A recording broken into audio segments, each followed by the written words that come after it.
আমরা মানববন্ধন করছি, মাঠের জমি জায়গা সবই ভেঙে গেছে, আমাদের বাড়ি বসত বাড়ি বাঁধার জন্য, বাঁচানোর জন্য। এই জন্য আমরা আজকে রোডে দাঁড়াইছি। সরকারি কাছে এমন আমার একটা আবেদন যে আমাদের বাড়ি বাঁচানোর জন্য, তাছাড়া আমরা আর কিছু চাই না। আমাদের ছোট ছোট বাচ্চা ছেলে পেলে নিয়ে আমরা কোথায় যাব? কোনো জায়গায় আমাদের যাওয়ার কোনো রাস্তা নাই। এই জন্যই আমরা আজ রোডে দাঁড়াইছি। আমরা সরকারে চাই যে বেড়িবাঁধ চাই। আমাদের পানীয় ইউনিয়ন বোর্ডের লোক বললো যে নভেম্বরে কাজ করব, সেখানে নভেম্বর চলে গেল, ডিসেম্বরের আজ 4 তারিখ হয়ে গেল। আমরা এই আশায় থাকি আজ বাধ্য হয়ে এজন্য আমরা মানববন্ধন আমরা এখানে লাভিছি।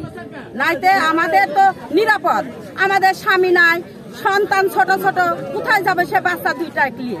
কোনো জায়গায় তো আমাদের স্থান জায়গা থাকতে হবে, কোনো জায়গায় নাই। আজ আমাদের গ্রামের লোক যেতে ছেলেপেলি যেতে নিয়ে যেতে আমাদের মান সম্মান ঢাকা থাকে, আর আমরা অন্য গ্রামে গেলি যে কোনো একটা ব্যক্তি আমাদের গায়ে কলঙ্কর দাগও দিতে পারে। আর আমার গ্রামবাসী তো আমাদের তাই করতে পারবে না, নিজের বোনের মতন বুকে ধরে রাখতে। আমরা